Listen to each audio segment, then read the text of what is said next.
Voilà, donc, comme j'étais en train de te dire, le ministère, ce n'est pas un lieu ou ce n'est pas un bâtiment. C'est l'individu qui fait le ministère, tu vois. C'est l'individu.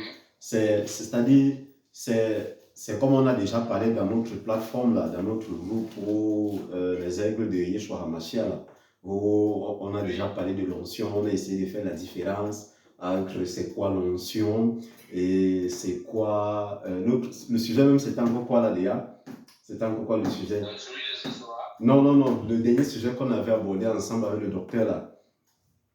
Le dernier sujet, c'est comment écouter Dieu. Non, on a abordé encore un sujet avant où on parlait de l'onction, la différence entre l'onction, la différence entre. Je ne sais plus trop le sujet. Je sais qu'on a abordé un sujet, alors on a beaucoup discuté dans le groupe, beaucoup discuté, mais. Oui, dans notre forum, c'est là où j'ai donné une proposition là pour l'onction. J'expliquais qu'en réalité, ce qu'il faut comprendre avec l'onction, c'est que on ne reçoit pas l'onction parce qu'on est né de nouveau ou parce qu'on a Jésus-Christ. Non. L'onction, c'est quelque chose qui t'est donné avant que tu ne viennes même dans la création physique. Tu vois un peu, non? Yes. C'est avant que tu ne viennes dans la création physique, tu as déjà cette onction. C'est-à-dire, quand tu descends sur la terre, comme les sources juives disent, quand ton âme fait la migration, on appelle ça la transmigration spirituelle. Quand tu transmigres, tu as déjà reçu l'onction. Maintenant, donc, quand tu arrives sur la terre, c'est toi qui découvres même que tu es point. Et tu te lances donc dans la mission pour laquelle tu es point. C'est pourquoi l'onction n'est pas rattachée au jeûne, l'onction n'est pas rattachée à la prière, l'onction n'est pas rattachée à toutes les manifestations extérieures que tu connais. L'onction, c'est l'individu lui-même. L'onction, c'est ce qui est ton âme, c'est-à-dire la particularité de ton âme. Là, ton âme va faire quoi sur terre? C'est ça l'onction, donc. Tu vois? C'est donc ça l'onction, en fait. C'est pourquoi tu peux être à Yaoundé. Tu fais le ministère. Quand tu quittes Yaoundé, tu pars peut-être à Messas, tu pars peut-être à Douala, tu fais le ministère. Quand tu quittes à Douala, tu pars maintenant en Pologne, tu vas toujours faire le ministère. tu quittes de la Pologne, tu pars en Allemagne, tu fais encore le ministère. C'est parce que le ministère n'est pas un bâtiment. C'est toi qui fais le ministère. C'est toi qui as la substance pour générer. Tu vois un peu, non? Yes. Voilà, c'est ça. C'est vrai que c'est la vraie partie de... Là, ce que tu viens de dire, je n'avais pas suivi ça ce jour-là. Mais ce que tu viens de dire est profond.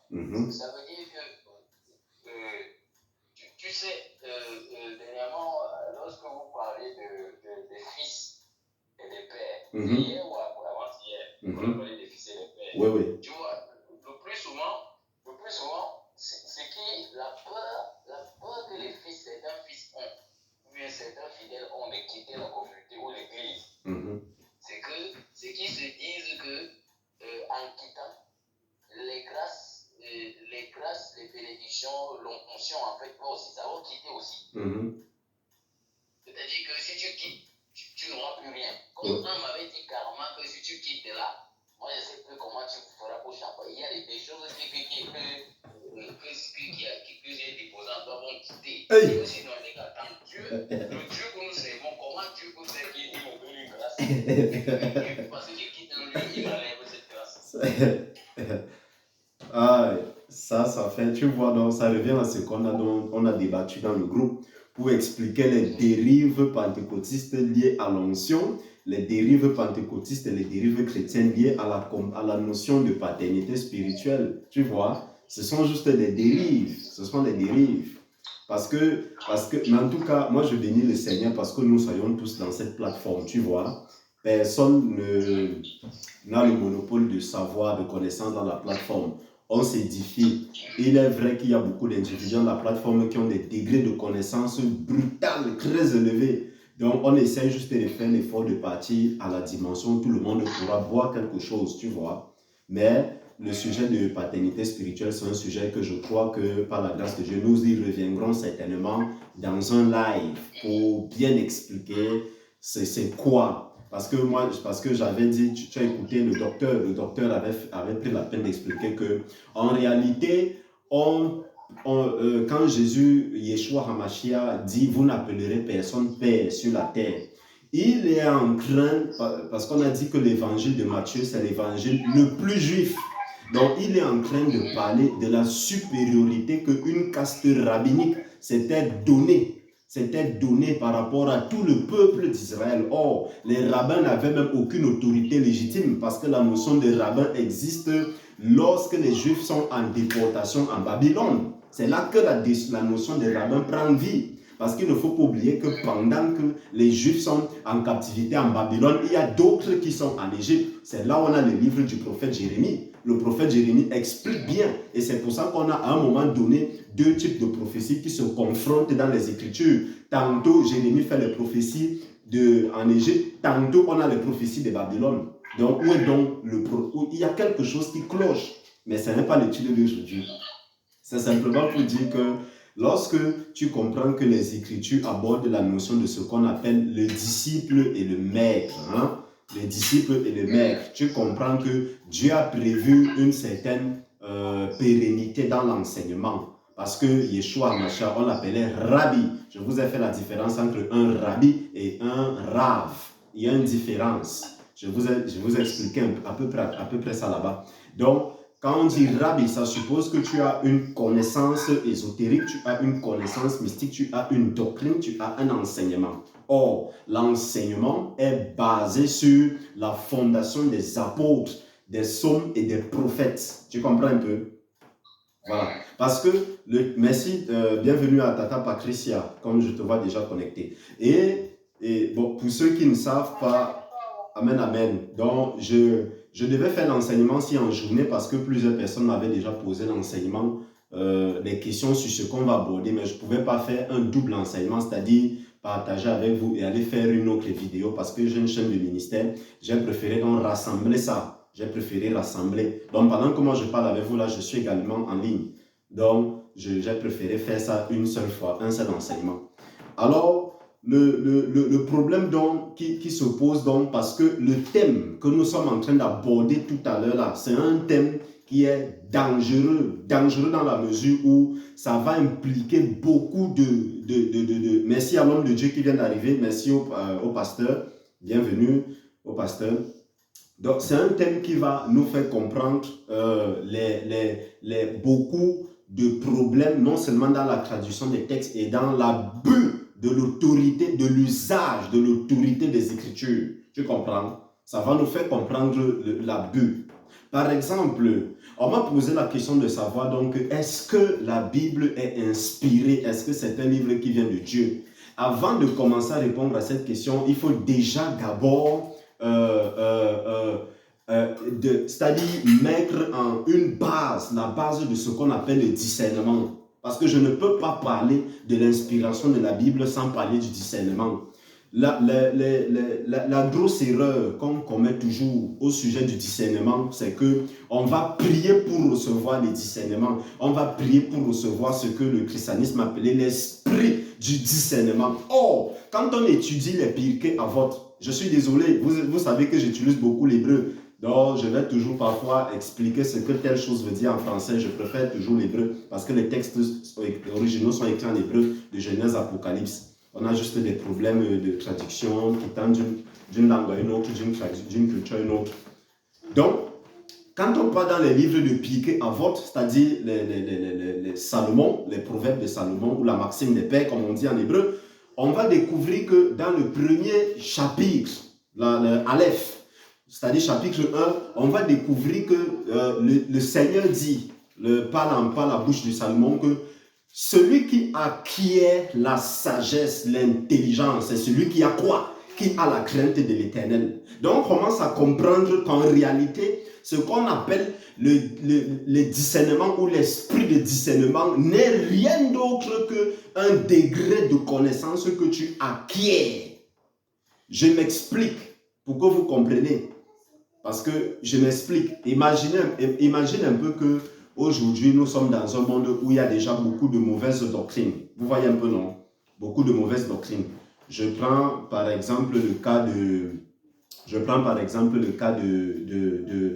des gens qui sont par exemple dans le domaine de la fabrication de téléphones pour que vous puissiez d'abord comprendre les choses terre à terre.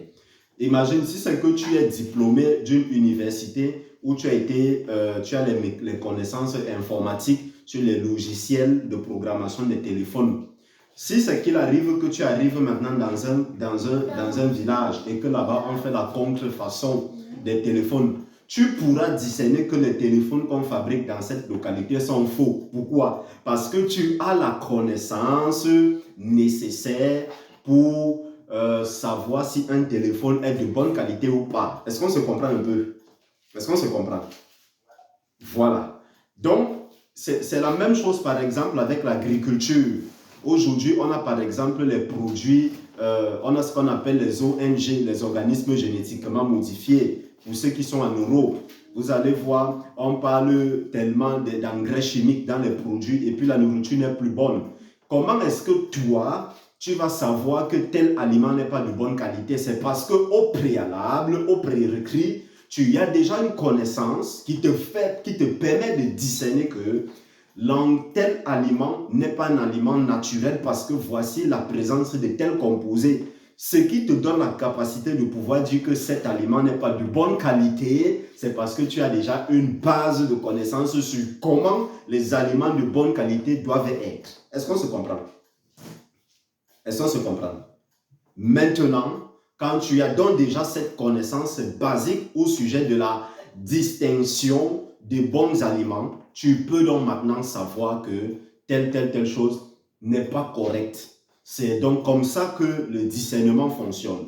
Parce que nous tombons dans le piège de prier beaucoup d'années, beaucoup de jours, beaucoup de nuits. Seigneur, donne-moi le discernement, Seigneur, donne-moi le discernement. Or, il est simplement écrit que celui qui augmente son instruction augmente son pouvoir. C'est tout simplement comme ça. Ça veut dire que plus tu augmentes ton degré de connaissance, je suis toujours dans les proverbes de Salomon, les Pirkei Avot. Si tu augmentes simplement ton degré de connaissance, qu'est-ce qui va se passer? Tu verras que tu ne seras plus la proie, tu ne seras plus en pâturage aux enseignements qui n'ont pas de problème, qui n'ont pas de sens. Maintenant, la question fondamentale de l'inspiration des Écritures, en réalité, ça nous renvoie déjà d'abord à où est mon bord? Il faut que je prenne mes notes parce que les choses qu'on va partager aujourd'hui, ça sera un peu un genre. Donc, je prends vite le bord, toutes les notes que j'ai faites pour vous. Et il faut comprendre que le problème de l'inspiration des Écritures va de ce qu'on a appelé dans le christianisme la doctrine de l'inspiration plénière des Écritures. C'est-à-dire que toute écriture de la Bible est quelque chose qui vient de Dieu. Est-ce qu'on se comprend? Est-ce qu'on se comprend? Voilà, c'est de là-bas. Ah non, il faut laisser le micro ouvert pour qu'on puisse réagir en live, en interne directement. Laissez le micro ouvert, voilà.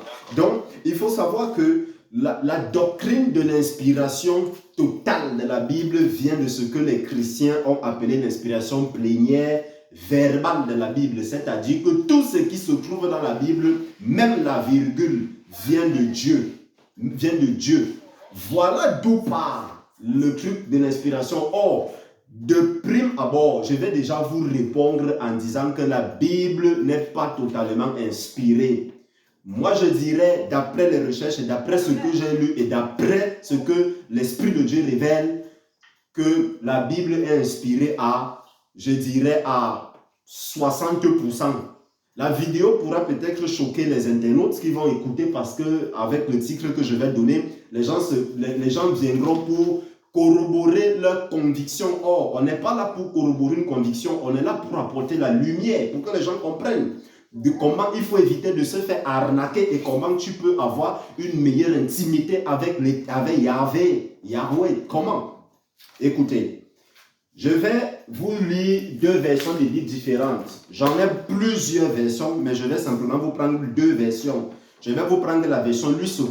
Louis II, je ne vais pas vous dire si c'est une mauvaise version de Bible ou pas, mais tout ce que on a déjà traité dans le groupe avec vous, c'est que Louis II, c'était un franc-maçon. Et quand un franc-maçon traduit une Bible, un document de Dieu, qu'est-ce que ça peut bien donner? On se pose juste les questions. Mais la puissance de Yahweh, c'est que malgré les faussetés de traduction et les erreurs et les ajouts dans les textes, c'est que nous parvenons quand même à avoir la puissance de Dieu, nous parvenons quand même à avoir l'esprit de Yahweh, nous parvenons quand même à connaître sa pensée, parce que malgré les retraits, les ajouts, on a des choses à l'intérieur de la Bible qui font en sorte qu'on puisse dire, ok, il y a l'inspiration de Dieu à l'intérieur.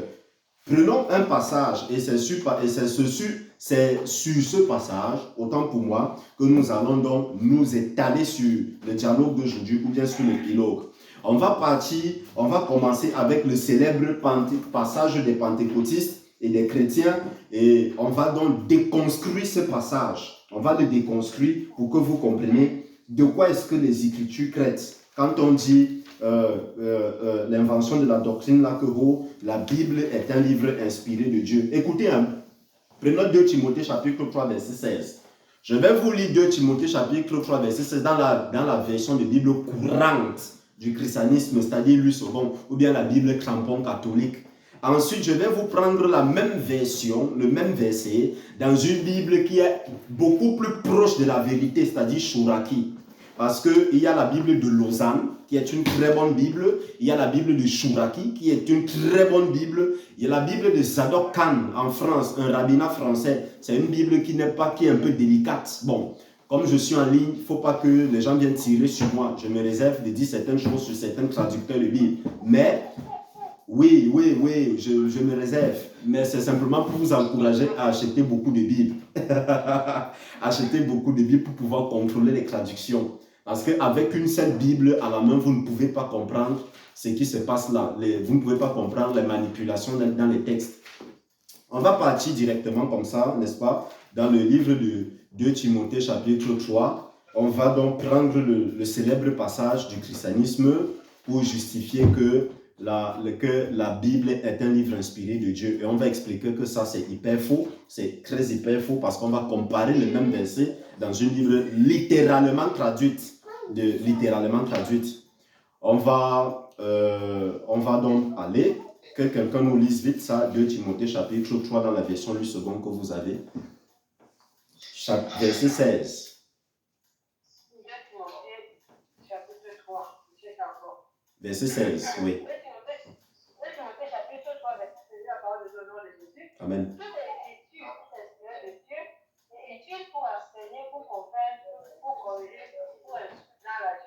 Voilà.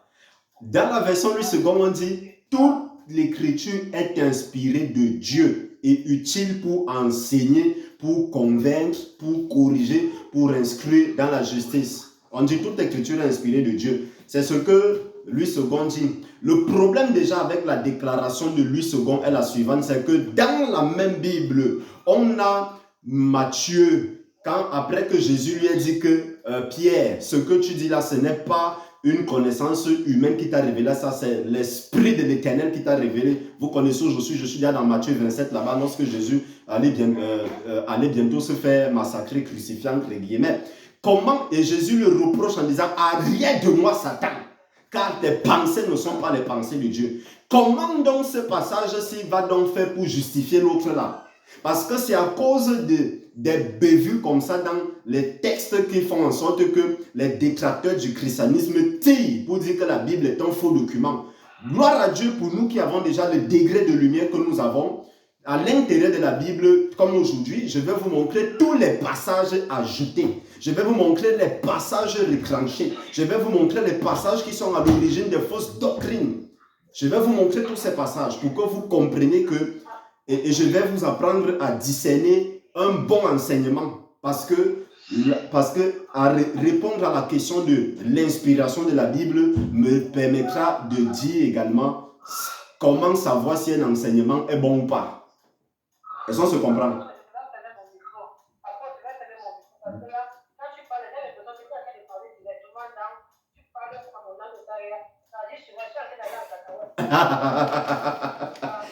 Amen, amen. Aïe. Aïe. Viens, tu coupes le micro. Aïe. Un instant, j'ai coupé le son. Un instant, j'attends que le chandelier finisse de clocher là-bas en haut. D'accord, il a même déjà fini. Bien, je suis désolé pour les internautes qui vont écouter cette petite partie qui n'a pas de sens, mais c'est pas grave. On avance. Bon, 2 Timothée chapitre 3, il nous dit, toute écriture est inspirée de Dieu. Mais on a un problème. On a un problème, toute écriture est inspirée de Dieu. Le livre de Néhémie vient désavouer ces passages. Parce que dans la scripture des textes bibliques, il faut savoir qu'il y a ce qu'on appelle les livres historiques. Les livres historiques n'ont pas la même autorité que les livres de la Torah. Et ce qui est choquant avec le christianisme, c'est qu'ils ont les livres de Torah dans la Bible, mais ils ne consultent jamais ces livres de Torah. Or, la Torah, c'est la révélation directe parce que là-bas, on dit Yahweh parla à Moshe. Il parla directement. Les paroles de Yeshua HaMashiach sont des paroles directement qui viennent de Dieu parce qu'on ne peut pas dissocier Yeshua de Yahweh. On ne peut pas le dissocier. Donc, voilà les paroles purement inspirées. Mais maintenant, l'apôtre Paul lui-même encore, dans sa bouche, pour vous prouver que l'apôtre Paul lui-même, de sa propre bouche, dit que tout ce qui est dans la Bible n'est pas inspiré, c'est lorsque on part par exemple dans 1 Corinthiens chapitre 7. Allons un peu dans 1 Corinthiens chapitre 7. 1 Corinthiens chapitre 7. Parce qu'aujourd'hui, vous allez voir que le fait de souligner que toute l'écriture est inspirée de Dieu est à l'origine de beaucoup de fausses doctrines. Par exemple, on va vous parler du sacerdoce de Melchisédek. Les fausses doctrines sur le sacerdoce de Melchisédek, c'est qu'on va créer des enseignements pour faire la levée des fonds dans l'église, des dîmes. Or, est-ce que les gens qui défendent l'inspiration plénière verbale de la Bible savent que le sacerdoce de Melchisédek était un sacerdoce libéral, c'est-à-dire qu'on n'imposait rien. Parce que dans la tradition juive, pour ceux qui étudient les textes et les civilisations, il est dit que Malki Tzadik, c'est-à-dire le roi de justice, Melech c'est roi et Tzadik c'est saint, il est dit que Tzedek était le roi de Salem. Et il est arrivé un moment où les gens, quel que soit ce qu'ils faisaient à Salem, ils recevaient la visitation de Dieu et ils étaient donnés au service de Dieu de façon volontaire, sans que personne ne force quelqu'un à aller faire les recherches sur lui. Et puis on dit que Melchisédek avait instauré un sacerdoce. C'était quel type de sacerdoce? C'était un sacerdoce où il fallait comprendre que l'amour prime. C'était ça le principal rôle du sacerdoce de Melchisédek, pour montrer une étroite collaboration qui existait entre le sujet qui est sur la terre, c'est-à-dire l'homme, et Yahweh qui est le créateur. C'est ça le sacerdoce de Melchisédek. Maintenant, les faux enseignements, plus à cause du passage de Timothée qui est faussé dans le second, ont fait en sorte que les gens prennent dans le sacerdoce de Melchisédek pour justifier une autorité illégitime. Est-ce qu'on se comprend? Une autorité illégitime. Voilà par exemple une fausse doctrine qui est émanante à 2 Timothée chapitre 3 verset 16. Ensuite, on a d'autres doctrines. Je vais vous parler des différentes doctrines qui sont les filles, qui sont nées suite à ce mauvais passage. Voici ce que l'apôtre, le Rabbi Shaul, lui-même il dit de sa bouche. 1 Corinthiens chapitre 7. 1 Corinthiens chapitre 7, le verset 10 à 12. Qu'est-ce qu'il dit? Il dit ceci. Il dit, à ceux qui sont mariés, j'agresse, non pas moi, le Seigneur, cette inscription, que la femme ne se sépare pas de son mari. Si elle est séparée de lui, qu'elle reste sans se remarier, ou qu'elle se réconcilie avec son mari et que le mari ne divorce pas. Aux autres, ce n'est pas le Seigneur. Vous comprenez donc que toute écriture n'est pas inspirée de Dieu. Parce qu'on voit dans déjà qu'à l'intérieur rien que de ces passages, on a déjà des portions où le Rabbi Shaul dit que ici ce n'est pas une autorité divine. Il dit c'est mon conseil personnel et c'est ma position personnelle. Mais cependant, on va voir plus loin que l'apôtre Pierre nous fait savoir que les écrits du Rabbi Shaul, de l'apôtre Paul, ont été mal interprétés et sont des écritures qui sont mal comprises. 2 Pierre chapitre 3 verset 16. Je vais lire. 2 Pierre chapitre 3, verset 16. Parce que aujourd'hui, le gramme du christianisme et surtout du pentecôtisme, c'est de dire que le Saint-Esprit révèle. La question qu'on se pose donc souvent, c'est que d'accord, vous dites que le Saint-Esprit révèle, il n'y a pas de souci, le Saint-Esprit révèle. Mais comment l'Esprit de Yahweh, depuis qu'il fait des révélations, n'arrive jamais à vous dire que vous devez même rentrer à l'obéissance de la Torah? Parce que quand on parle de Torah, les gens ont l'impression qu'on parle d'un truc. Les 5 premiers livres de la Bible là, Genèse, Exode, Lévitique, Bamidbar, c'est-à-dire Nombre, et Devarim, c'est-à-dire Deutéronome, c'est ça qu'on appelle la Torah. Donc on pose la question aux gens que vous dites que Jésus, Yeshua Mashiach est venu abolir la Torah. Ça n'a pas de sens que vous prenez la dîme de la Torah, mais vous refusez d'obéir aux instructions de la Torah. Je ne sais pas si on se comprend, ça tique un peu, ça tique. Ça tique quelque peu. Je ne sais pas, quand on est même normal dans la tête, on comprend que les enseignants qui enseignent ça sont déjà dans l'erreur. Parce que voilà le premier indice pour reconnaître qu'un enseignement est bon. C'est le premier indice. Tout enseignant qui te dit que la Torah n'est pas d'actualité, il est déjà faux enseignant. Parce que tu ne peux pas dire ce que la Torah n'a pas dit. Si tu ajoutes quelque chose, comme on va le lire tout à l'heure, l'Éternel dit, Yahweh dit qu'on te recranche du peuple. Regardez, je vais vous dire, en tout cas, lisons d'abord le passage, parce que je sens comment ça brûle déjà. Je sens comment ils sont en train de brûler. Ok. On est dans 2 Pierre, chapitre 3, verset 16. 2 Pierre, chapitre 3, verset 16. Regardez ce qui est écrit. Il est écrit, vous connaissez l'histoire de l'apôtre Paul, parce que les gens qui sont les défenseurs de la doctrine de la substitution ou bien de la doctrine du remplacement, ce sont les mêmes, c'est-à-dire les apôtres qui étaient déjà inspirés, savaient déjà ce qui va se passer. Et le problème qu'on retrouve dans l'église de Jérusalem, c'est le même problème qu'on retrouve dans cette époque. Dans cette époque, les gens qui disent que non, Pierre a dit qu'on ne va pas respecter la Torah. Voici donc ce que Pierre répond au propos. Pierre dit, je commence au verset 14 parce que ce qui nous intéresse, ce n'est que le verset 16. Mais je prends le verset 14 pour vous faire une structuration de l'histoire. C'est pourquoi, bien-aimés, dans cette attente, faites tous vos efforts pour qu'il vous trouve sans tache et irréprochable dans la paix. Considérez bien que la patience de notre Seigneur est votre salut. Notre bien-aimé frère Paul Shaul vous l'a aussi écrit conformément à la sagesse qui lui a été donnée. C'est ce qu'il fait dans toutes les lettres où il parle de ces choses. De quelles choses? Il s'y trouve certes des points difficiles à comprendre et les personnes ignorantes et mal affermies en tordent le sens, comme elles le font des autres écritures pour leur propre ruine. Oh Seigneur, j'aime ce passage. Parce que l'apôtre Pierre nous fait déjà comprendre que des gens qui ne comprennent rien au texte tordent les écritures de Paul pour faire dire à Paul ce que Paul n'a jamais dit. Par exemple, que Yeshua aurait aboli la Torah. Oh, Paul, quand on étudie Actes des Apôtres chapitre 27, il y a une drôle d'histoire. Paul monte au temple pour faire les sacrifices, ayant déjà cru. Donc il prouvait ainsi par là qu'il obéit toujours au commandement des anciens, des patriarches, c'est-à-dire l'obéissance du Shabbat. Mais ce n'est pas le sujet de ce soir, parce que nous sommes dans la Bible, est-elle inspirée ou pas? Donc, il faut donc comprendre que, lisons donc maintenant Chouraki, vous allez donc voir la différence au niveau des textes. On parle dans le même 2 Corinthiens, dans le même 2 Timothée, chapitre 3, verset 16. Hein? Non, pas de Pierre. C'est 2 Timothée qui est notre passage principal de cette soirée.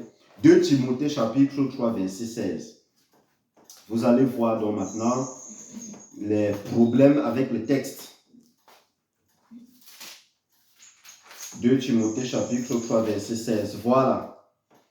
Je suis dans la version Chouraki. Voici ce que Chouraki dit. Chouraki dit ceci. Tout écrit inspiré par Elohim est utile pour l'enseignement. Vous voyez déjà la nuance? La nuance se situe maintenant au sujet de la position du verbe. Chouraki dit que ce qui est utile pour enseigner, c'est ce qui est inspiré de Dieu. Donc chouraki, c'est-à-dire, ça veut dire que lorsque Timothée écrivait, les gars savaient qu'il y allait avoir des portions de texte, ou alors les gars savaient que des gens allaient inventer des doctrines, comme l'apôtre Pierre vient de nous dire, dans 2 Pierre chapitre 3, verset 16, que des gens mal affermis tordent le sens des Écritures.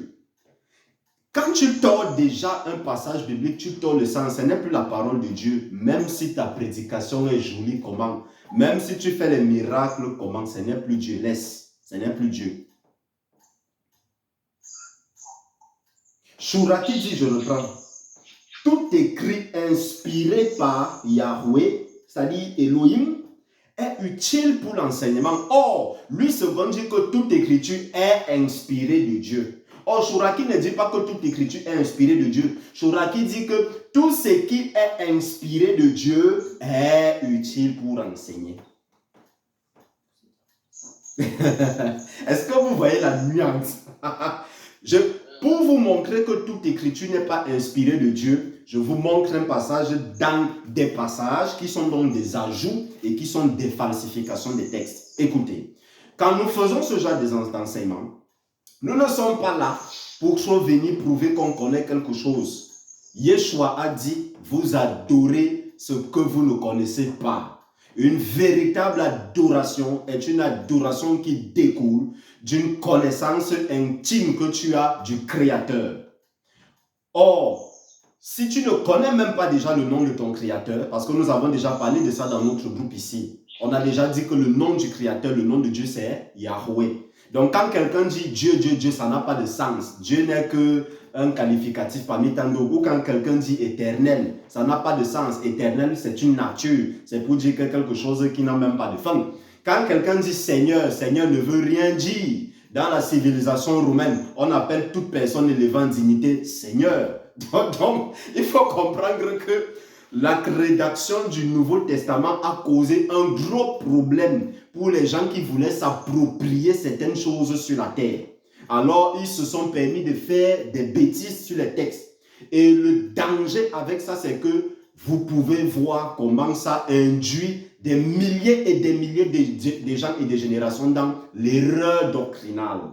Et ce qui est choquant, c'est que Dieu est miséricorde. Je vais vous choquer, hein. Écoutez. Écoutez, hein. Vous pensez que ce qu'on prêche aujourd'hui là, reçois Jésus-Christ comme ton Seigneur et comme ton Sauveur. Vous croyez que, je vous pose une question. Les disciples prêchaient ça pour que les gens croient en Jésus-Christ.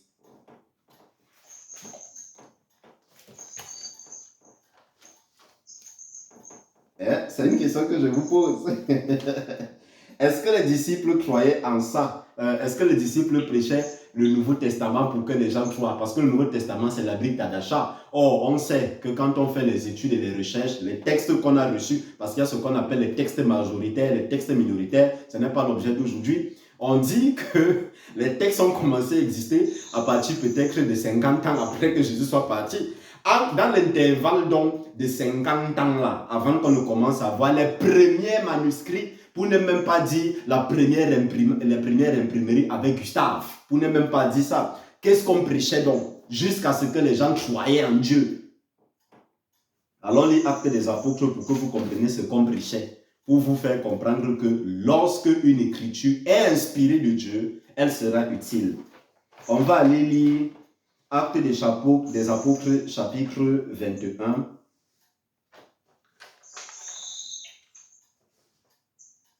Actes des Apôtres, chapitre 21. Je suis en train de regarder mes références. Actes des Apôtres, chapitre... attendez un peu, j'ai deux références là. Je ne sais plus laquelle j'ai mentionné dans mon brouillon ici. Ici, c'est au Luc. Voilà, je reviens dans Actes. C'est bon. Donc, on va aller doucement. On va aller doucement. Actes chapitre 17 d'abord. Je regarde parce que j'ai mis deux références. Il faut que je me retrouve dans mes textes, dans mes notes ici. Acte 17. Voilà. Acte 17, verset 11. Acte 17, verset 11. Voilà. Voilà. Maintenant, regardez.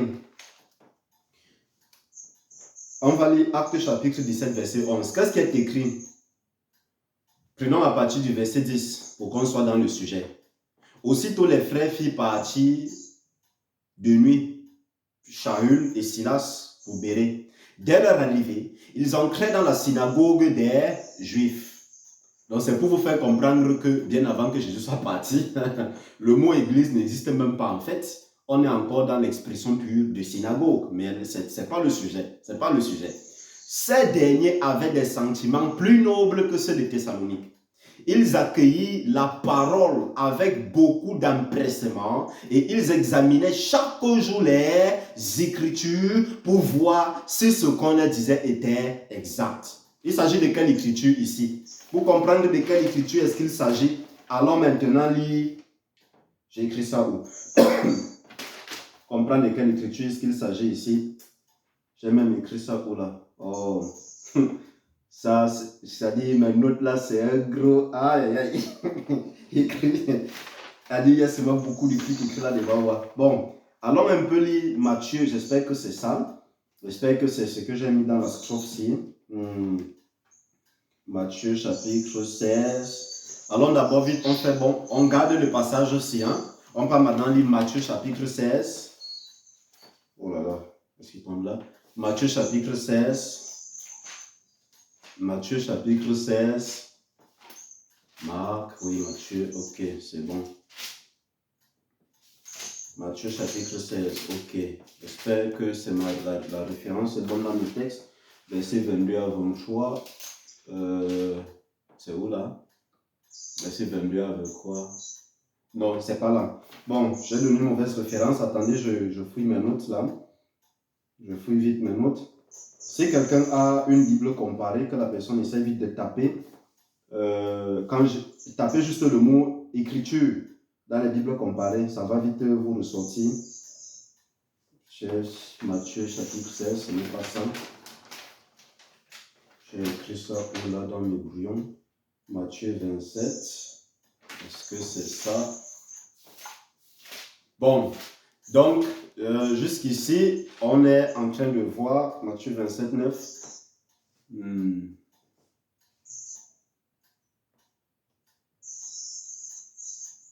Voilà.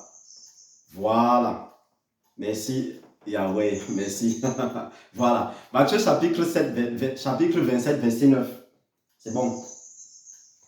Matthieu chapitre 27, verset 9.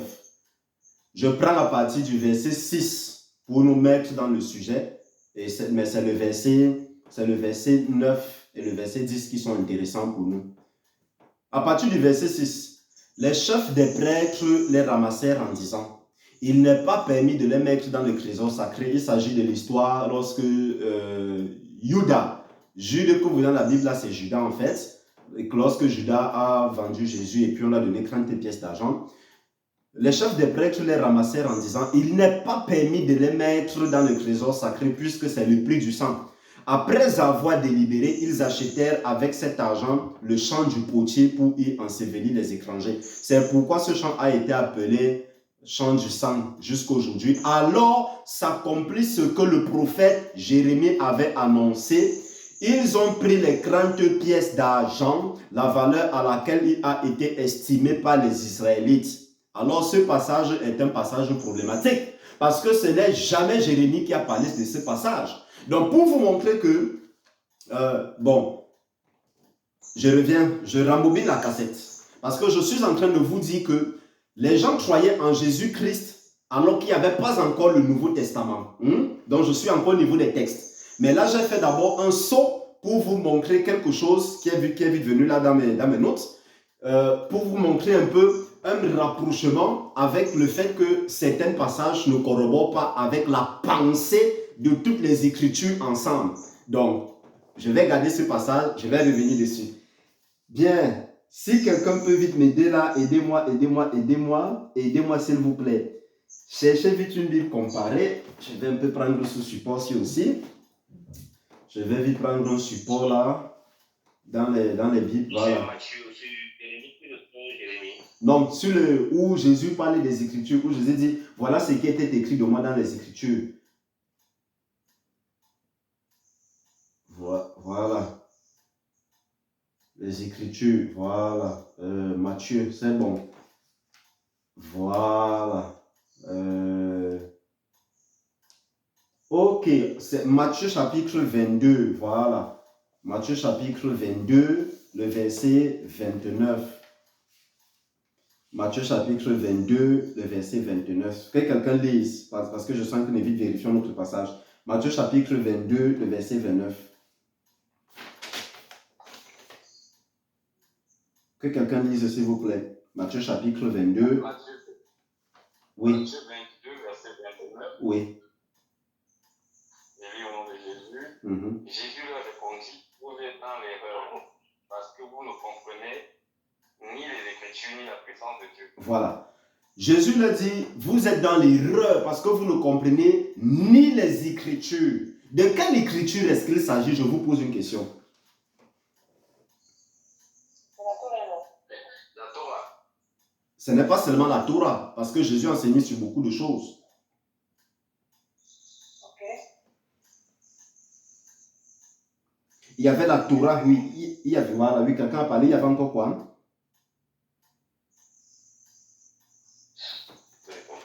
Oui, vas-y, oui, tu peux répondre, Quand Jésus parle des Écritures, il parle, n'est-ce pas, de ce que Néhémie a complété quand il est arrivé, et ça ce qu'on appelle le Tanakh, qui était formé de 3 sortes d'écritures. Ce qu'on voit Tanakh, c'est une abréviation en hébreu. T qui signifie Torah, N qui signifie Névi, qui signifie des prophètes, et K et Ketuvim, c'est-à-dire les écrits. Et parmi les écrits les plus prolifiques, il y a les leçons. Donc généralement, lorsque Jésus disait les Écritures, c'était la Torah, les prophètes et les sons. Voilà. Vous avez la réponse. Lorsque Jésus parlait des Écritures, Jésus parlait de la Torah, les prophètes et les psaumes, n'est-ce pas? Lorsqu'on lit par exemple Actes des Apôtres, non, je ne sais pas, Actes des Apôtres, je ne sais plus bien la référence, je n'ai pas apprêté sa référence, elle vient juste comme ça, là, spontanément, où on a les disciples sur le chemin d'Emmaüs. Je ne sais plus quelle est la bonne référence. Mais les disciples sur le chemin d'Emmaüs, Jésus apparaît à ses disciples d'Emmaüs et Jésus leur dit, voilà, il fallait que ce qui était écrit au sujet du Fils de l'homme dans les prophètes, dans les écrits, s'accomplisse. Ça se comprend un peu.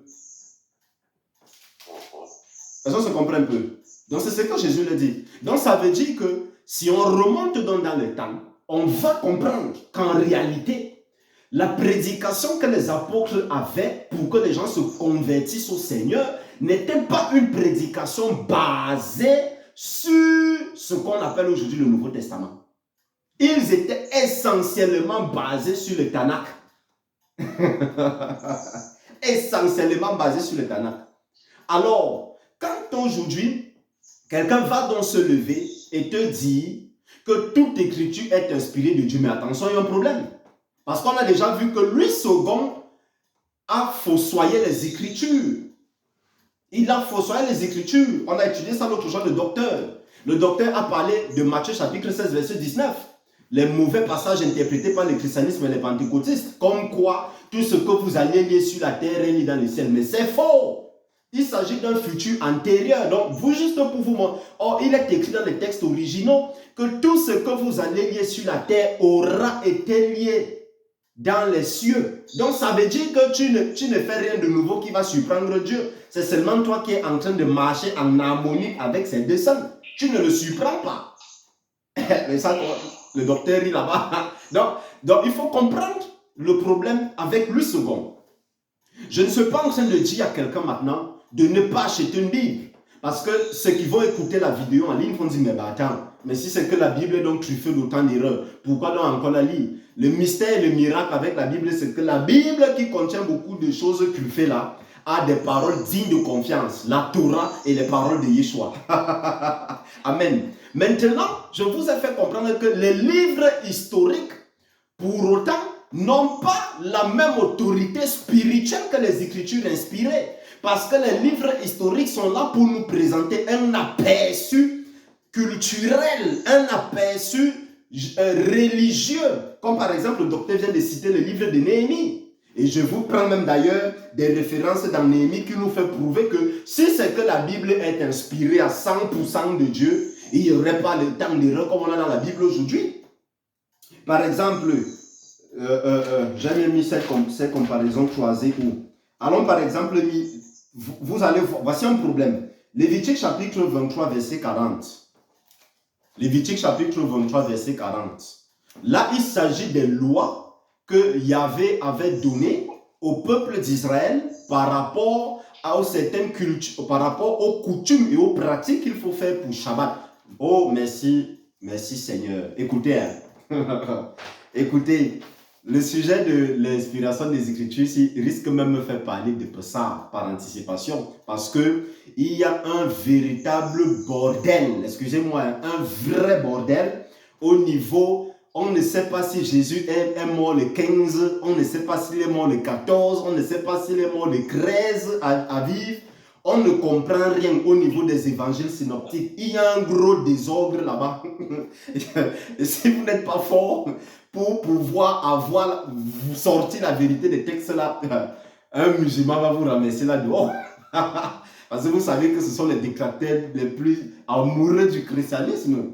Donc Lévitique chapitre 23, verset 40, on va voir quelque chose. Qu'est-ce qui est écrit? Il est écrit au sujet des lois relatives aux pratiques. Le premier jour, vous prendrez de bon. Lévitique, que quelqu'un me dise un peu ça dans une autre version, parce que la version que j'ai, mes versions sont un peu loin de moi là. Ça ne donne pas ce que je veux. Vous voyez dans les problèmes de l'U second. Parce que là, je suis dans une L'U second archéologique et historique. Et ici, c'est encore même gâté, ce qu'ils ont fait là. Je veux même que quelqu'un lit, s'il vous plaît. Lévitique 23, verset 40, au nom de Jésus. Vous prendrez le premier jour du fruit des beaux arbres, des branches de palmier, des rameaux d'arbres touffus et des saules de rivière. Et vous vous réjouirez devant l'Éternel, votre Dieu, pendant 7 jours. Bon, maintenant, allons lire Néhémie chapitre 8, que le docteur vient de dire tout à l'heure. Néhémie chapitre 8, pour vous voir, pour vous montrer les problèmes des Écritures. Le problème. Et c'est ce problème des Écritures qui a conduit à beaucoup de mauvaises interprétations et à l'ajout de beaucoup de fausses doctrines. Par exemple, lisons Néhémie parce qu'on va aller chrétiendo. Lisons Néhémie, on finit avec Néhémie. Néhémie chapitre 8, verset 14 et verset 15. Néhémie chapitre 8, verset 14 et verset 15. Ils ont trouvé écrit dans la Torah que Yahweh avait prescrit par l'intermédiaire de Moshe que les Israélites devaient habiter sous des tentes pendant la fête du 7e jour et faire entendre un message dans toutes leurs villes, tout comme à Yerushalayim, pour ordonner aller chercher à la montagne les branches d'olivier. Vous voyez, ici maintenant, on donne une précision qui n'existe pas dans le livre de Lévitique. Pourquoi est-ce que la précision est donnée? Je vous pose la question. Dans le livre de Lévitique, on a seulement parlé des fruits des arbres, on a parlé encore des saules de rivière. Mais maintenant, ici on vient dire les branches d'olivier sauvages, de myrtes, de palmiers, d'arbres touffus pour faire des cabanes conformément à ce qui est écrit. Ah, qu'est-ce qui est écrit? On n'a pas l'information là de ce qui est écrit là-bas dans Lévitique. Parce que dans Lévitique, on a vu le passage qu'on vient de lire dans Lévitique tout à l'heure est un passage muet. Est-ce que ça veut donc dire qu'il y a un complément d'information ou est-ce que ça veut dire qu'il y a un retrait d'information? Je ne vais pas me permettre de faire une gymnastique avec les mots maintenant parce que ce n'est pas le sujet. Mais ce qu'il faut comprendre, c'est que c'est avec le livre de Néhémie, on va commencer donc à comprendre qu'en réalité, les Écritures qui sont arrivées à un certain niveau, par exemple au 1er siècle de notre ère, lorsqu'il y avait le Mashiach. Il faut comprendre que ces écritures par rapport aux écritures que nous avons aujourd'hui ont subi une altération.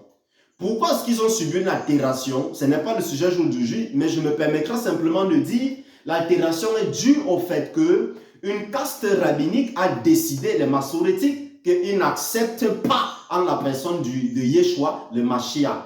Maintenant, lorsqu'on est avancé encore plus loin, on est encore parti trouver une autre catégorie si je vais dire de sectes, je ne sais pas comment je vais appeler, les Ébionites là-bas.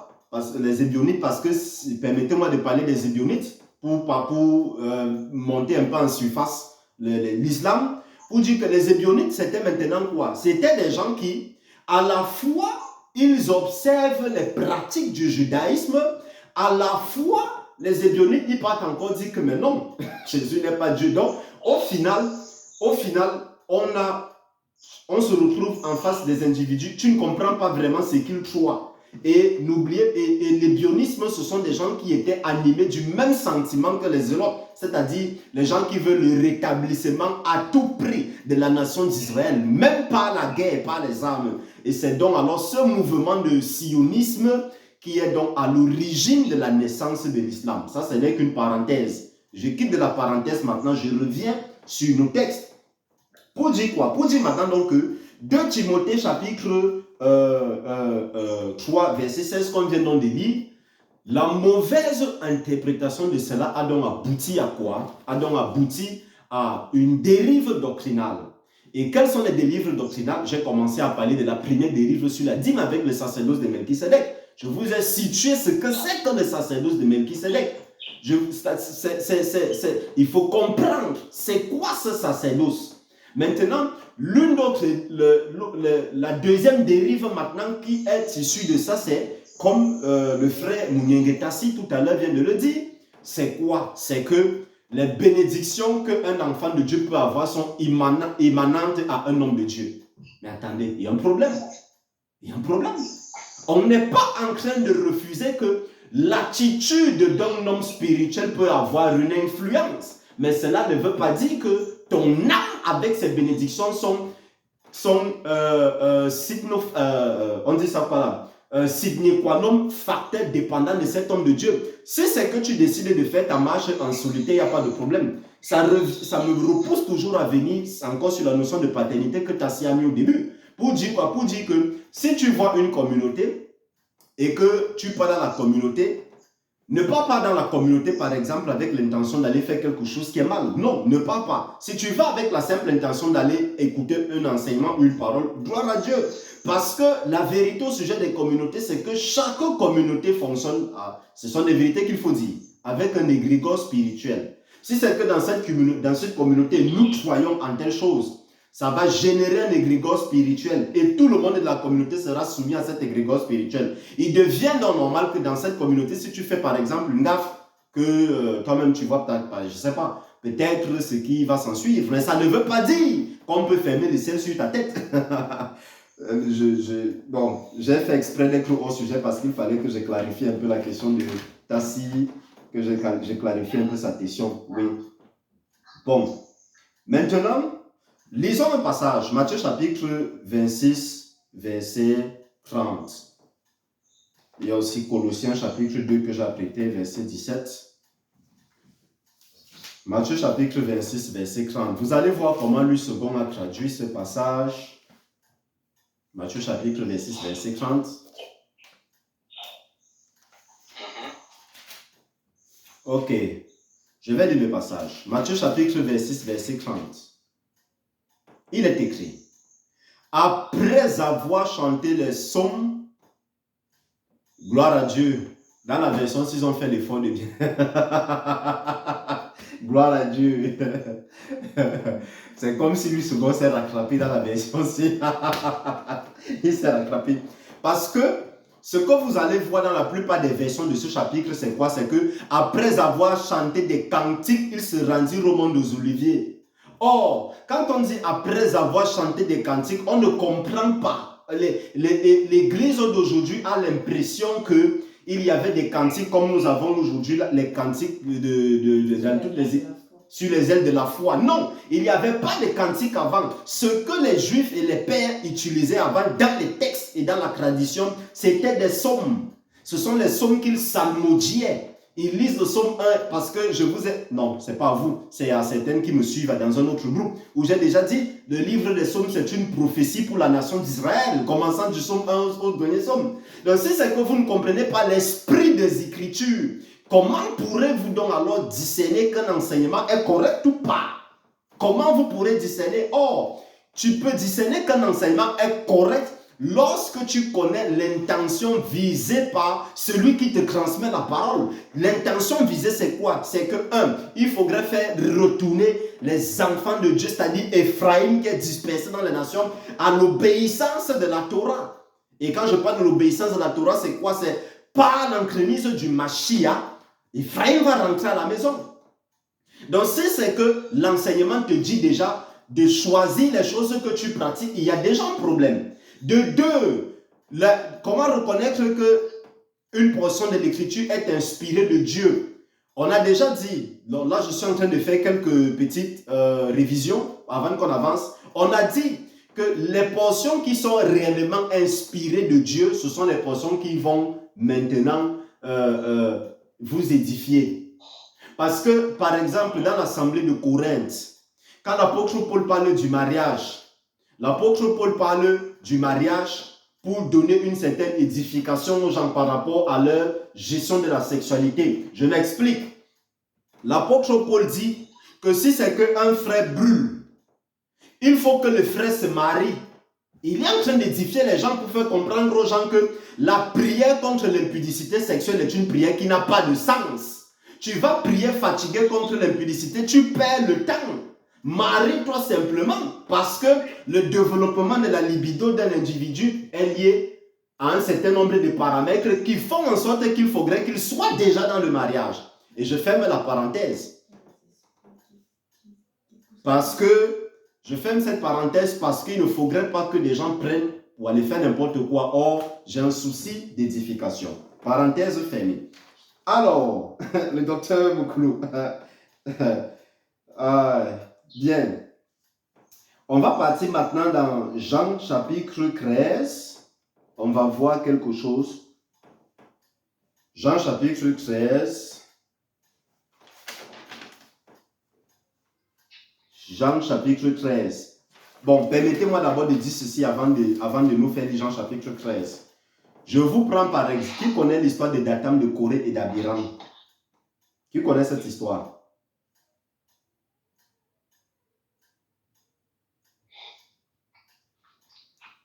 Qui connaît l'histoire? Moi, je la connais pas. Qui connaît l'histoire de... Le docteur connaît, donc ce n'est pas nécessaire qu'il réponde. Alors, on a une drôle d'histoire. Voilà. On a une drôle d'histoire qui se passe dans Nombre là-bas, je crois dans Nombre chapitre 16, au sujet de la révolte de Corée. En hébreu, ils appellent ça Parashat Korah, pour essayer de parler de quelque chose. Alors, dans le Nombre chapitre 16, il y a une drôle de situation qui était arrivée entre Moïse, Moshe et Aaron au sujet de la sacrificature du sacerdoce lévitique et surtout du prophétique. Corée avait monté une communauté d'Israël, une partie, pour revendiquer, parce qu'ils se sont énervés que pourquoi c'est Moïse le seul qui doit parler au peuple, pourquoi c'est toujours lui qui doit donner les instructions au peuple. Alors, quand on étudie dans Nombre à partir du chapitre 15, chapitre 16 et chapitre 17, le chapitre 17 est en réalité, en hébreu, c'est le même chapitre, le 16 et le 17, parce que après l'épreuve, après la situation de Corée, il y a directement l'introduction du sacrifice de l'encens. C'est pour ça qu'on a le machin du bâton, de la floraison du bâton. Il faut comprendre le sens caché derrière. Le sens, c'est l'encens que Dieu veut en fait. Le sacrificateur doit fournir l'encens. Mais on n'est pas dans l'étude là aujourd'hui. Qu'est-ce que je veux vous montrer dans l'histoire? Dans l'histoire, On a Dathan, Corée et Abiram qui se sont révoltés contre Moïse. Est-ce que ces portions d'écriture sont dans la Bible, oui ou non?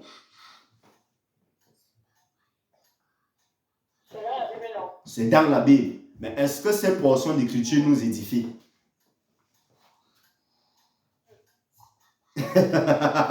Ça devient compliqué. Ces portions d'écriture ne nous édifient pas. Parce que pourquoi Dieu a tué Dathan, Corée et Abiram? Je vais donc vous dire. Dieu tue Dathan, Corée et Abiram parce qu'ils ont suscité un esprit démocratique. Dieu n'est pas dans la démocratie. Dieu n'est pas un démocrate. Dieu n'est pas démocrate.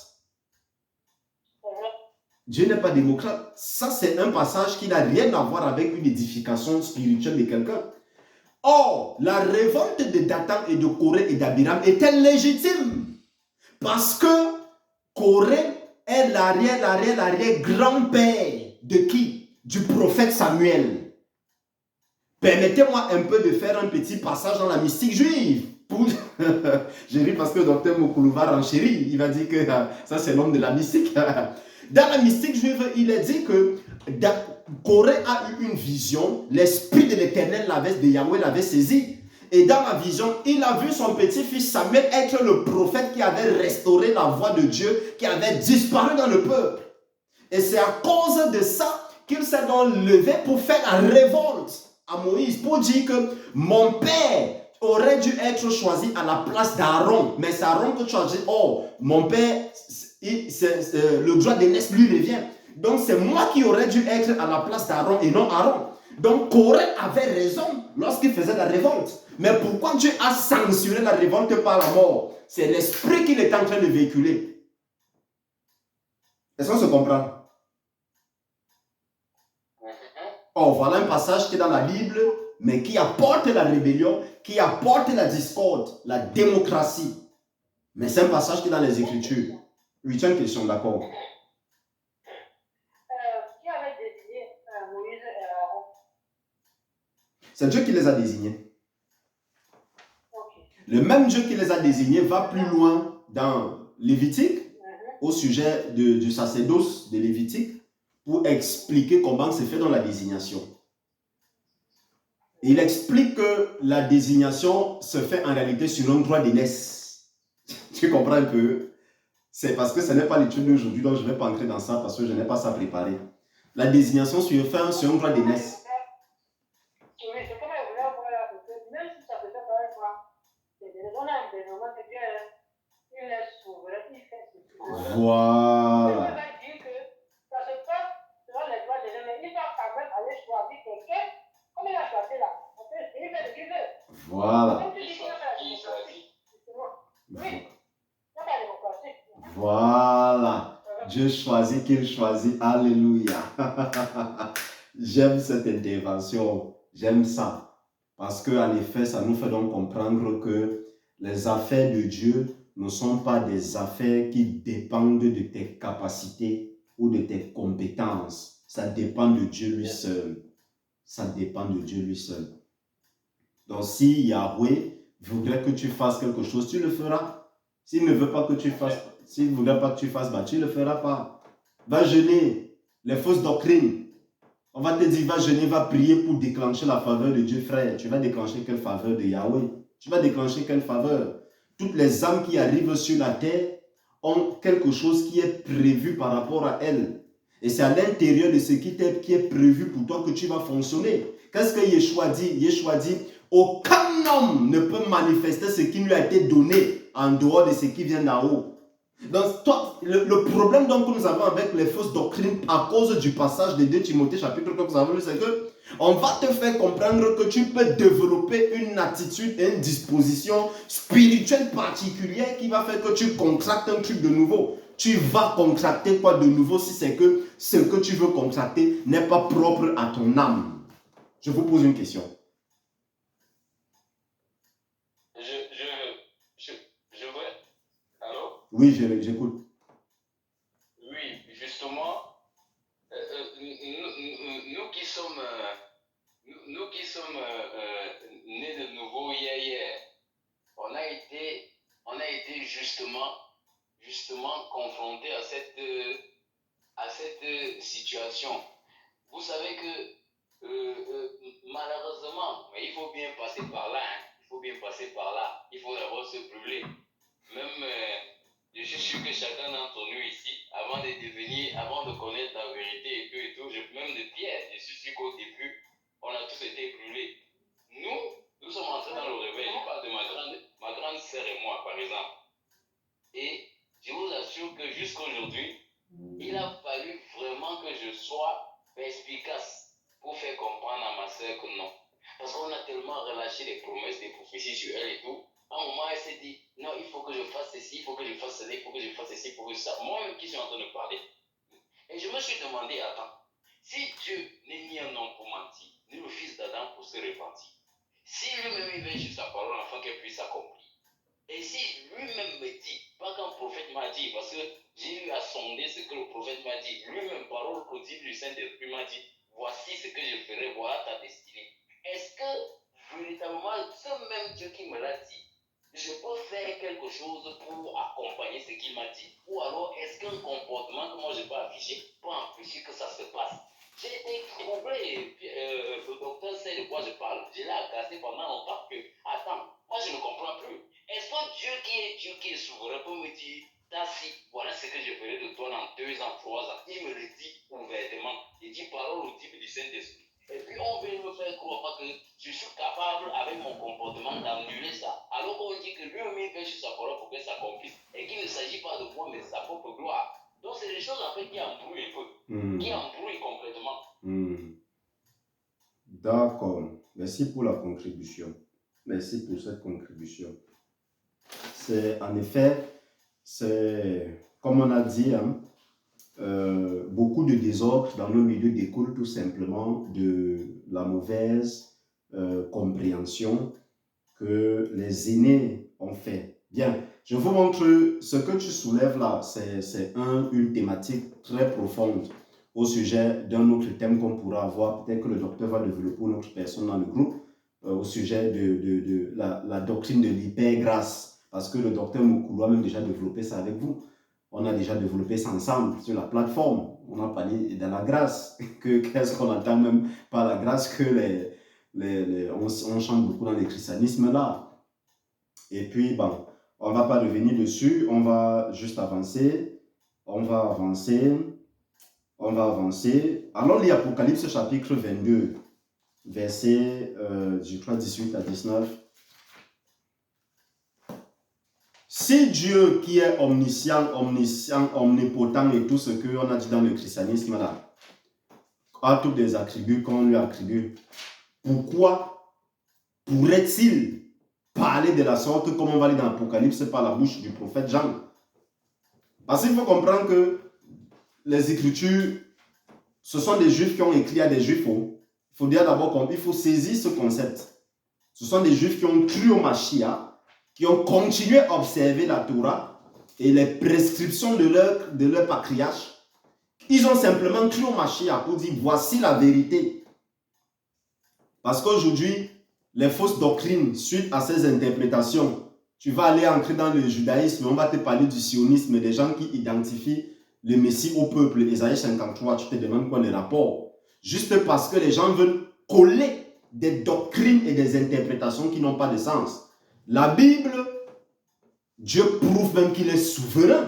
Tu imagines les mêmes gens qui disent que Dieu n'a pas dit ça, Dieu n'a pas dit ça, les gens qui combattent, ça dit Dieu est étranger. Quelqu'un m'a posé la question, mais pourquoi donc avec autant de bêtises Dieu a laissé que ça parte? C'est que Dieu montre donc sa puissance à l'intérieur de l'égarement de l'homme. Et c'est ça donc la signification du passage de Paul, où il dit, ma grâce te suffit. Lorsque vous entendez Paul dire, mon langage n'était pas une démonstration persuasive, mais la puissance de Dieu, l'esprit. Qu'est-ce que Paul parlait?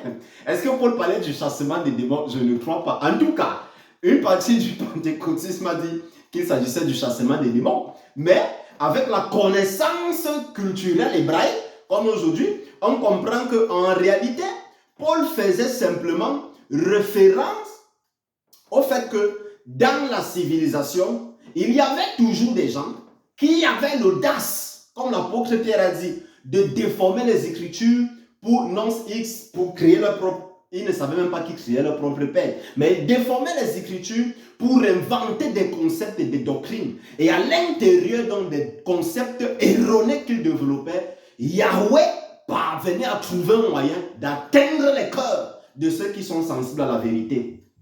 Donc tu imagines, on te fait un faux enseignement, mais à l'intérieur du faux enseignement, il y a une bribe de vérité qui va éveiller ton étincelle. Vous avez déjà vu ça? C'est ça donc que l'apôtre Paul est en train d'expliquer par ma prédication ne repose pas sur une persuasion, sur une démonstration persuasive de la sagesse humaine, mais sur la démonstration de l'esprit de la puissance. C'est ce que l'apôtre... Donc, je continue seulement ce que le docteur Moukoulave a développé sur le passage là. Donc, voilà ce qu'il disait. Voilà ce qu'il disait. Aujourd'hui, les mêmes gens qui vont dire que toute écriture est inspirée de Dieu, les mêmes gens vont prendre une partie des Écritures et les pratiquer, et les mêmes gens vont rejeter une partie des Écritures, soit disant que tout est inspiré de Dieu. Mais il y a un problème. Si tout est inspiré de Dieu, pourquoi Dieu parle comme ça dans Apocalypse chapitre 22, versets 18 à 19? Voilà ça que je lis. Je le déclare à toute personne qui écoute les paroles de la prophétie de ce livre, que si quelqu'un ajoute quelque chose, Dieu lui ajoutera le fléau décrit dans ce livre. Mais de quel fléau s'agit-il? Dieu va te retrancher du peuple. Donc Dieu, Yahweh savait que des gens vont se lever et faire des interprétations et des enseignements erronés, sous prétexte que Dieu a dit, sous prétexte que Dieu n'a pas dit. Pourquoi depuis que Dieu dit, Dieu ne demande pas? En tout cas, nous bénissons le Seigneur avec sa puissance parce que malgré, on ne va pas dire que tout le monde est faux. Le mouvement d'évangélisation du monde s'est fait par l'entremise des catholiques qui malheureusement ont dévié de la vérité. Ce n'est pas parce qu'ils ont dévié de la vérité qu'on n'a pas reçu l'évangile, parce que les Éphraïmites se sont rapprochés de Dieu d'une manière ou d'une autre par la prédication des dômes, c'est-à-dire de Rome, d'Italie. Parce que l'Europe, c'est Édom. Ils se sont approchés de Dieu. On ne dira pas qu'ils ont fait un mauvais travail. Et il faut savoir que Dieu est donc puissant en cela. Et il faut savoir encore une chose, c'est que dans tout mensonge se cache une bribe de vérité. Là, je suis en train de citer le docteur Moukoulou. Dans tout mensonge se cache une bribe de vérité. Aucune religion ne tombe du ciel. Tout se crée à partir des systèmes déjà existants. Il faut le savoir. Luc chapitre 24, voilà notre passage encore qui va vous montrer qu'il y a du vrai désordre dans les textes. Allons lire Luc chapitre 24. Luc chapitre 24, on va lire les versets 25 à 27. Vous allez voir quelque chose. Oh, merci Seigneur.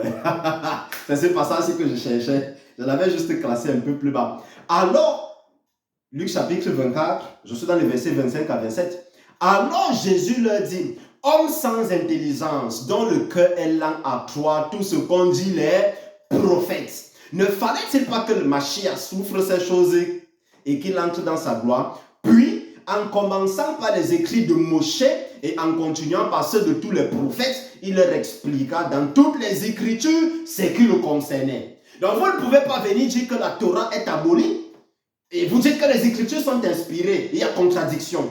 Est-ce qu'on se comprend un peu? Il y a contradiction. Vous ne pouvez pas dire que les écritures sont inspirées alors que vous ne faites pas tout. Or, le cœur de la prédication de Yeshua HaMashiach, c'est-à-dire de Jésus-Christ, reposait sur les prophètes, sur la Torah et sur les psaumes. Donc, ça veut dire que voilà les livres qui ont l'inspiration totale. La part des autres des livres sont des livres qui viennent à caractère historique.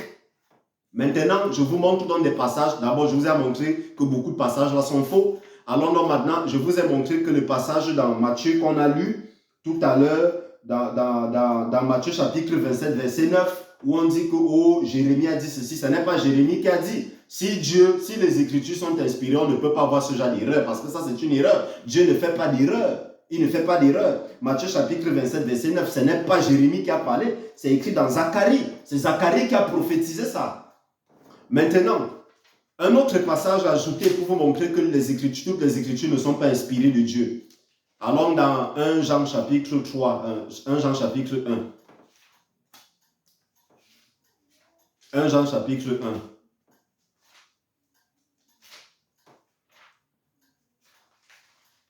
Nous sommes ensemble. Homme, je sens c'est tellement silencieux là. 1 Jean chapitre 1.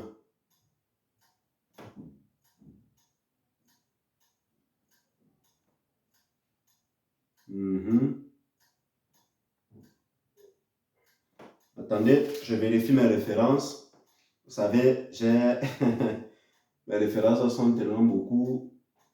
Je vérifie bien ce que j'ai écrit ici. Bon, qu'est-ce que je voulais encore écrire ici même? Qui connaît le passage où on dit que maintenant il y en a 3 qui rendent des témoignages sur la terre?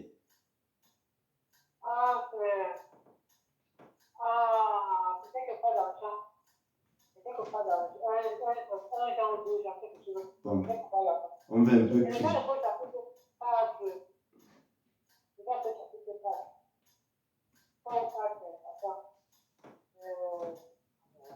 Est-ce que le docteur Mokolo peut m'aider à ce niveau-là?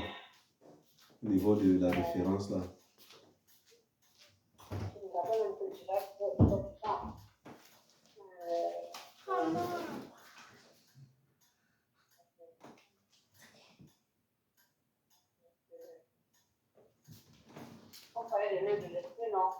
Oui, voilà. C'est 1 Jean chapitre 5 verset 6. J'ai retrouvé 1 Jean chapitre 5 verset 6. Voilà. 1 Jean chapitre 5 verset 6. Voici un faux passage. Ça c'est un faux passage. Ça c'est quoi? Un faux passage. Oui, un faux passage. Il est écrit, c'est lui, Jésus-Christ, qui est venu à travers l'eau et le sang. Non avec l'eau seulement, mais avec l'eau et le sang. Et c'est l'Esprit qui en rend témoignage, parce que l'Esprit, c'est la vérité. On ne comprend même pas le passage là en fait. Pourquoi on sait que ce passage n'est pas correct? Parce que c'est ce passage qui est à l'origine de la naissance de la doctrine appelée la Sainte Trinité. Et je vous pose une question. Est-ce que... Oui?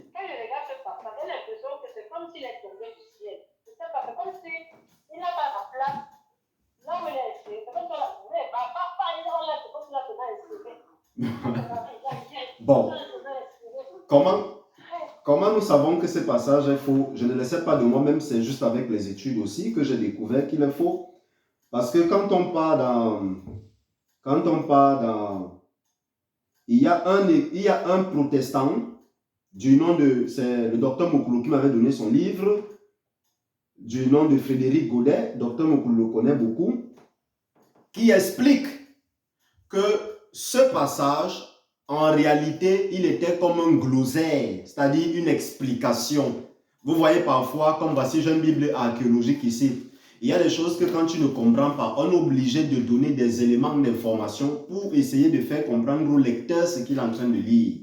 N'est-ce pas? Alors, il est donc arrivé qu'au fil des temps, les explications sur le passage se sont retrouvées à l'intérieur du passage. Parce que, je vous prends un autre passage, voilà 1 Jean, je vous prends tous les passages et puis on va lire quelque chose. Le passage de, le docteur Mokolo a déjà parlé dessus, de Marc chapitre 16. Le docteur Mokolo a parlé dessus, donc là je reprends le docteur tout simplement ici. Là je n'écris rien de nouveau, il vous a déjà parlé dessus. Marc chapitre 16 par exemple, pour vous montrer que toute écriture n'est pas inspirée de Dieu. Et Marc chapitre 16 alors est à l'origine de l'invention de beaucoup de fausses doctrines. On va vous dire que tout enfant de Dieu doit parler en langue. Si tu ne parles pas en langue, on te dit que tu as des problèmes. Tout enfant de Dieu doit chasser les démons. Frère, dans le corps du Mashiach, le Mashiach veut bâtir une autorité sur la terre. Et la construction de l'autorité qu'il bâtit requiert que le service soit divisé. On ne peut pas avoir... Regarde, écoutez, c'est comme un corps. Un corps est constitué de beaucoup d'éléments. Et c'est l'ensemble de ces éléments qui constituent le corps. Si c'est qu'il existe une cellule dans le corps qui fait un travail autre que ce que le corps doit faire, cette cellule devient ce qu'on appelle un cancer. Et dans les ministères, il y a beaucoup de ministères cancérogènes. Vous comprenez un peu? Il y a beaucoup de ministères cancérogènes. Parce que vous allez voir des gens qui disent qu'ils font la volonté de Dieu, qui ne la font pas, mais ils font l'œuvre. Mais ils ne font pas ce que Yahweh a demandé. Tu ne peux pas écouter. Je vous démontre. Lisons. Marc chapitre 16. Le docteur Moukoula a parlé dessus, donc je n'invente rien là. Il a déjà fait un enseignement dessus, très riche. Le verset 9 jusqu'au verset 20 de Marc chapitre 16 est un ajout, un gros ajout. Comment nous le savons? Prenons encore notre passage d'abord. Matthieu chapitre 18. Ça, c'est dans les passages qui vous prouvent que tout ne vient pas de Dieu. Matthieu chapitre 18. Donc, tout ce qu'on écrit dans Marc là, voici les signes qui accompagneront ceux qui auront cru. Il parlera de nouvelles, tout ça, c'est des faux textes. Ça n'existe pas dans la Péchita. Les premiers textes saisis, c'est-à-dire les décalques qu'on a reçus des transcriptions hébraïques. Parce qu'aujourd'hui, vous allez voir des papas qui enseignent que le Nouveau Testament est écrit en grec. Ah bon? De vous à moi, Tata Patricia, tu es dans ton village. Si tu veux communiquer des informations à tes frères, tu veux écrire dans quel patois, Tata Patricia? Je vais écrire dans le passage où on passe le mieux. Alors, ayons donc un peu d'intelligence. Ayons un peu d'intelligence. Et les bêtises que nous faisons aujourd'hui au niveau des textes, c'est la même chose. Tu imagines, tu es un Camerounais ou bien tu es un Ivoirien.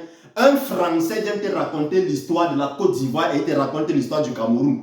Et toi, tu acceptes, alors qu'il ne connaît rien de tes réalités. C'est le même problème que nous faisons avec les textes bibliques. Les textes bibliques parlent d'une réalité dans notre pays.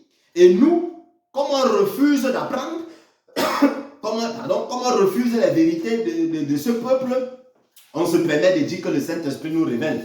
Le docteur Moukoula a enseigné ici en vous disant même que le mot révélation, c'est le mot hébraïque remetz, qui correspond au deuxième degré céleste. Et qui dit deuxième degré céleste dit un deuxième degré de compréhension des Écritures. Et en français, le remetz, c'est quoi? C'est une allusion. Donc, si Yahweh dit par la bouche du Mashiach que le Saint-Esprit vous révélera toutes choses, il faut comprendre que ça veut dire que le Saint-Esprit nous fera allusion à toutes choses. Et quelles sont ces toutes choses? Toutes choses, c'est toute l'Écriture. Et quelle est l'Écriture? C'est ce qui est inspiré. La Torah, les psaumes, les prophètes. Et c'est ce que Jésus a dit. Donc, de quelle révélation s'agit-il donc alors? Parce que tu vas voir 50 églises sur 50, sur le même passage, il y a 50 révélations. Vous êtes sûr donc encore qu'on est sur le même fondement? Je ne pense pas, ce n'est pas le même fondement. Et vous allez même voir des pasteurs qui inventent des doctrines en disant comme quoi Dieu ne peut pas... C'est-à-dire, pour vous montrer la puissance de l'égarement de ce siècle, on te dit, on ne peut pas tous avoir la même compréhension sur les passages bibliques. Frère, Dieu a besoin d'un corps uni. L'unité signifie la séparation des tâches et des devoirs. Tu ne peux pas être dans une communauté, le pasteur est à la fois pasteur, le pasteur est à la fois apôtre, le pasteur est à la fois prophète. Ce sont les bêtises qu'on voit dans le pentecôtisme et le christianisme. Ça ne marche pas comme ça. C'est pour ça qu'on a toutes les dérives doctrinales. Il faudrait que ceux qui ont la charge d'enseigner enseignent. Et je vais même vous dire un truc à titre d'édification. Normalement, dans chaque communauté, on devrait avoir un apôtre, un docteur, un prophète, un enseignant, un évangéliste. Il faudrait que ce soit comme ça. Je connais une communauté au Cameroun qui avait réussi ce modèle, mais le Seigneur avait rappelé cet homme de Dieu depuis l'apôtre Zacharia Stanifomom, pour le citer. Voilà la seule communauté au Cameroun qui a marché sur le modèle des Écritures. Et on a vu l'exploit que la communauté a fait dans le monde. Mais aujourd'hui, alors que ce soit au Congo, que ce soit au Gabon, que ce soit en Côte d'Ivoire, que ce soit au Cameroun, on a des désordres partout. Juste parce que les gens ne veulent pas marcher selon les textes. Et quand un enseignant ne marche pas selon les textes et il t'enseigne ces textes, ça ne fait pas de lui un menteur. Donc, je vous pose une question. Parce que ce que je vois, c'est un bon défaut. C'est-à-dire que les gens veulent être les stars. En fait, on a les stars de nos jours, on n'a pas les leadership.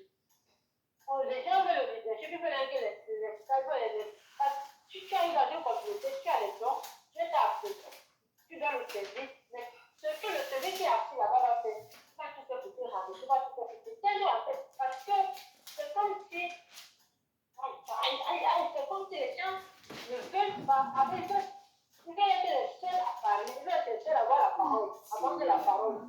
Sinon, si toi tu viens avec les dons que lui n'a pas, il y a un problème de jalousie qui va te pousser, et c'est comme ça que les persécutions vont naître. Voilà pourquoi on a plusieurs éducations. Parce que normalement, si Dieu veut avoir ce gouvernement, on lui dit qu'il doit avoir cette disposition-là. Voilà. Qu'est-ce qui bloque? Voilà. Maintenant, pour vous prouver encore que ce n'est pas aujourd'hui, on a l'impression que c'est parce qu'on prêche le message de Jésus-Christ que les gens deviennent enfants de Dieu. C'est des bêtises. Non, c'est faux. Voici. On dit dans le livre des Actes des Apôtres, j'ai même mis cette référence ici où, Actes des Apôtres, chapitre 17, verset 11. On dit, dans chaque communauté, je pensais bien, il y a des gens qui lisent la Torah de Moïse et les prophètes et les psaumes. Et c'est ça qui a mené les gens à croire en Jésus-Christ. Donc si c'est que, imaginez un peu qu'on retire le Nouveau Testament aujourd'hui, je vous assure, beaucoup de serviteurs de Dieu là n'auront rien à prêcher. Est-ce que vous savez ça? Parce que pour beaucoup de serviteurs de Dieu, ils ont l'impression que le canard c'est la loi. Le docteur Moukoula fait un enseignement très riche l'autre jour en disant qu'il faut discerner la loi, les prescriptions et les ordonnances. Dessus, on pourra parler dessus une autre fois pour parler de Pessah.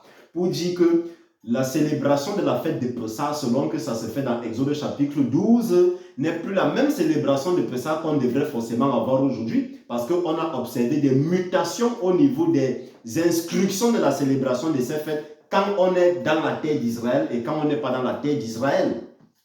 Et ça, c'est un sujet de Pessah, par parenthèse, c'est un sujet qui est terriblement intéressant.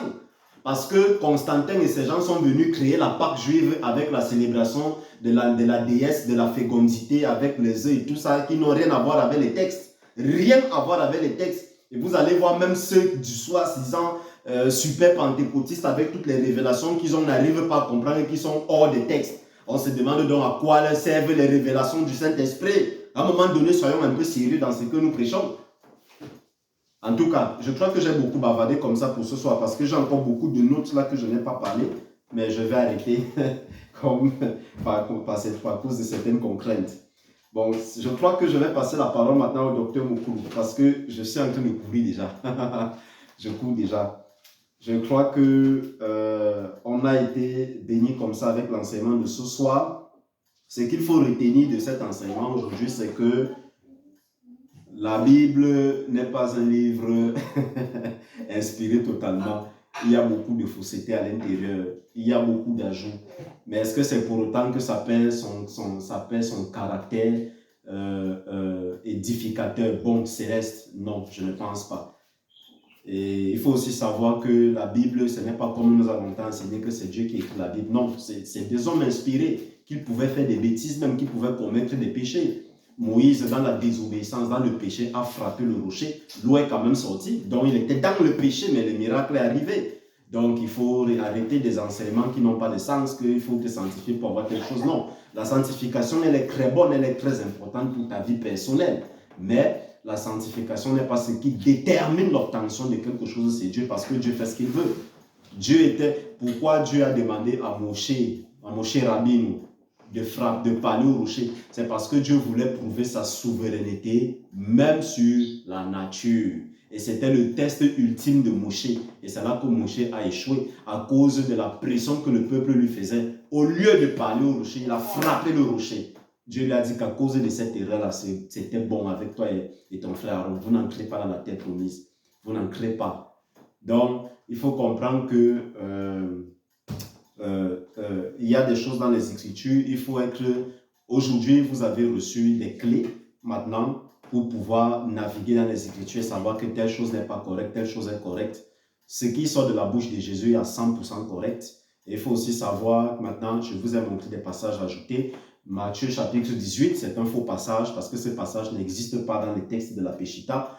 Et on a des témoignages des protestants parce que les protestants savent que les catholiques ont coabifuré les textes. Ils ont inventé les choses là-bas. Donc, le passage sur la femme adultère, c'est un faux passage parce que c'est un passage qui vient en opposition avec les enseignements de la Torah. Or, Jésus a dit, je ne suis pas venu détruire, je suis venu pour accomplir. C'est sur ce que je vais arrêter la parole et je vais la passer au docteur Moukoulou qui pourra vous faire, on dit ça comment, une présentation un peu plus étayée encore.